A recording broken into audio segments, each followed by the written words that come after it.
This is CyberSound, your simplified and fundamentals-focused source for all things cybersecurity. Welcome to CyberSound. I'm your host, Jason Pufahl, joined by Steve Maresca and Michael Grande. Hello. So it's the 21st, you said 21st. Right? Cybersecurity Awareness Month. It's come of age. It's come of age. It's legal now. It has. And it seems like then it also hasn't learned anything because it's the same set of things in a way this year that we've spoken about now, at least the last few. Maybe with a couple of additions or maybe a couple of changes, but really, unfortunately, we're still suffering from ransomware being one of the bigger issues, driven a lot by phishing, the success of phishing, and the tendency for people to provide credentials, right? I mean, it in that regard, I'm not sure that we've seen huge improvements.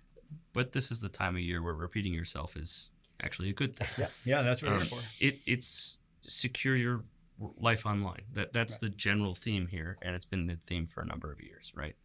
But the same problems continue. People are newly entering technology roles everywhere. People are retiring, leaving the workforce, and are targeted in different ways. All of this bears repeating. So I like the idea of secure your life online, because I think we really need to continue to drive home that it is the same set of skills from the workplace to your personal life, right? And the distinction's been blurred. Yeah, I mean, you just need to have those basic skills, right? You need to have the basic capabilities of reading critically and understanding what you're being sent, modify your responses to not maybe be hasty, right? Take some time to think through things. If people did those couple of things, I always tell people, trust your instincts. It might not be the best thing because maybe they have bad instincts. Could have bad instincts. But there's an aspect of that, right? If you're getting email from people that you don't know, or if it seems to be written in just a tiny bit of a way that just seems peculiar, because now you can't trust grammar anymore as well. You certainly aren't able to read something and say it was written by a non-native speaker, because with the organized crime aspect of this, they're hiring people to write these emails, or maybe they're using ChatGPT. So I mean, you just mentioned something. Has that proliferated over the last 5 to 10 years, or has that been consistent from an organized crime perspective? As a criminal enterprise, obviously, it's sort of had that been, but now feels like much more of a sophisticated, well-oiled machine. Yeah. I mean, there's truth to it. It's more that as a general populace, we've all reached saturation in general understanding of that type of threat. Up until maybe 5 years ago, that couldn't be said. There was a transition point around the time of interconnectedness when people needed to talk to family members in far-flung locations, that everyone came up to a basic level of technology competence, generally speaking. So yes, it has changed over time, but now I think it's shifted in that most people know what a multi-factor authentication is. Most people know they should be using it. Yeah. Most companies and even individuals have deployed it. That means that some of the tactics have to change a little bit. So there is additional sophistication, but it's just chasing the reality that people know more and are better equipped. The theme is the same. A lot of the guidance is the same in Cybersecurity Awareness Month, but it's still, just a reminder that we need to be vigilant at the end of the day, or we can be, even those who are attentive, tripped up by something that surprises us. Well, I think driving home, it's less of an IT issue, because I think year one of 21, I'm confident the conversations were IT needs 100%. To prevent spam, and IT needs to put a firewall in, right? All of that.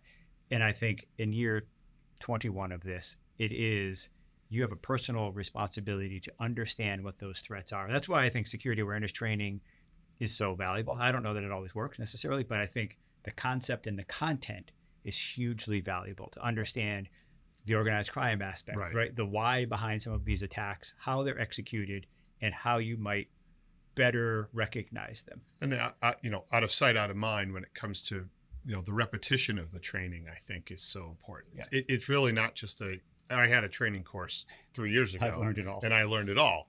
It's the, consistency of it. It's the, different aspects. You were saying before, it reminded me of the old, I think Reagan said, trust but verify. And it's hard. It's hard to do that in every aspect of your life. But it is intrinsic to most of the messaging in security awareness. That's right.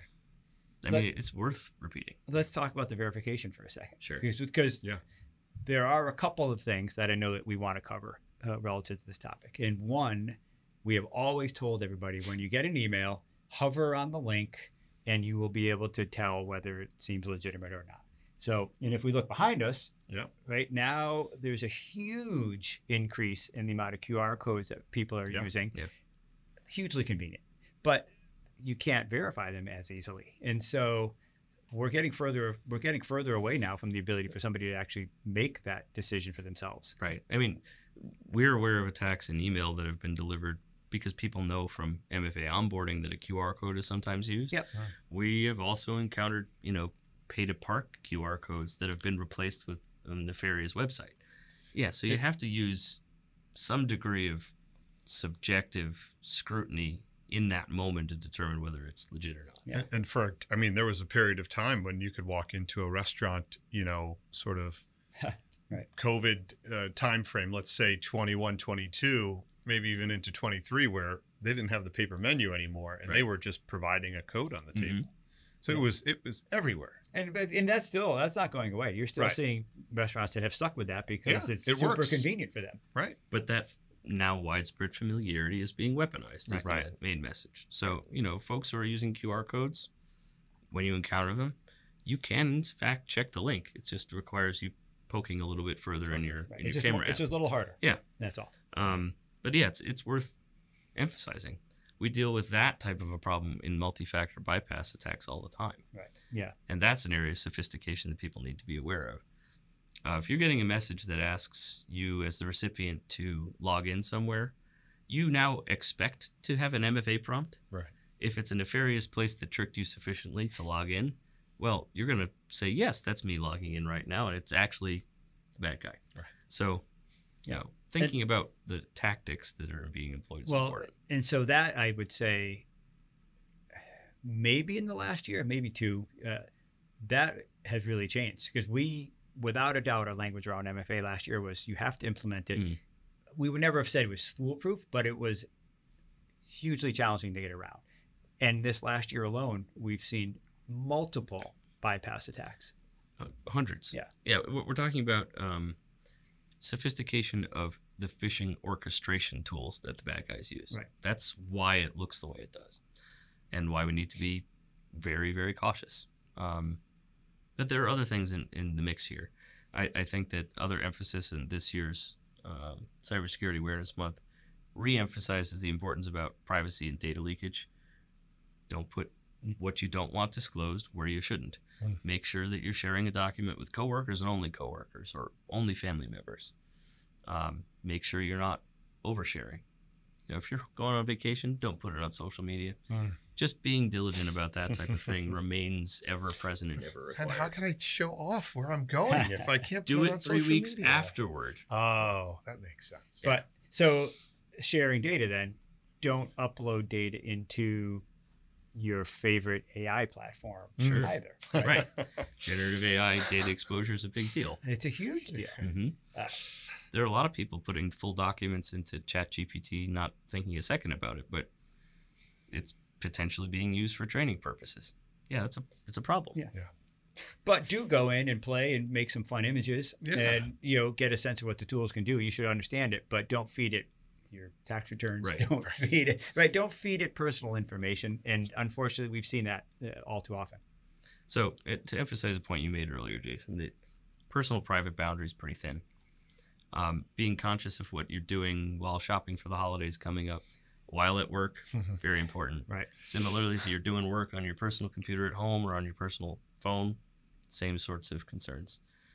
It's pretty common now for us to encounter, a compromised work computer because of someone using it for personal reasons. That's the risk, and it goes bidirectionally too. Right. You brought something up earlier, and it sort of really resonated with me, which is, I think personally, over the last year, I've had 5 or 6 friends of myself or my wife or family members who have had elderly members of their family taken advantage of. Yes. And, sizable amounts of financial loss. Mm-hmm. And the first question always is, what do we do? And I have to be honest, in some cases, it's just, you feel quite helpless for the individuals, because the rote response is to contact certain authorities and start a process that really doesn't necessarily provide resolution. Yeah. But this is where the personal responsibility transcends the family members. Yeah. Everyone here, everyone listening probably has some vulnerable family member who is inclined to pick up a phone Sure. and speak with a scammer or an advertiser. Talk to them and say, in advance, Microsoft, your bank, they're not going to call you. Right. If they do seem to be calling you, the number that they're offering is not the real one. Yeah. Call one of us for assistance. Right. Don't engage to fix a bill or get money back that seems to be claimed as reverse being a charge. right. Yeah. All of that is ripe material for scams, and at least just give them a sense of what's common in the world. Now is the right time before you need to say, sorry, the money's gone. Right. Banks, CVS, grocery stores, all of the places that might be encountering people being victimized in scams, they know to ask those questions. But people can sometimes be very, very insistent. Yeah. And sometimes money continues to walk out the door. So have those conversations now. So I feel like that's a good PSA to end on. Yeah. I mean, the QR code and MFA, that's great. The reality is, take a little bit of ownership and have conversations with your family members. We all have, it tend to be elderly people that are targeted. So speak with them ahead of time. Mm-hmm. I think that's a great message coming out of this. Sure. Okay. All right. That's it. Yeah, that's Be positive. safe, secure, and we'll talk to you again for the 22nd. We take Cybersecurity Month for a drink now. That's true. Yeah. Oh, We can. Thanks. Well, on that note, I think we have to end. If anybody wants to talk about, honestly, a conversation about how to actually have a conversation and some of the threats that are out there, we could actually probably provide some advice.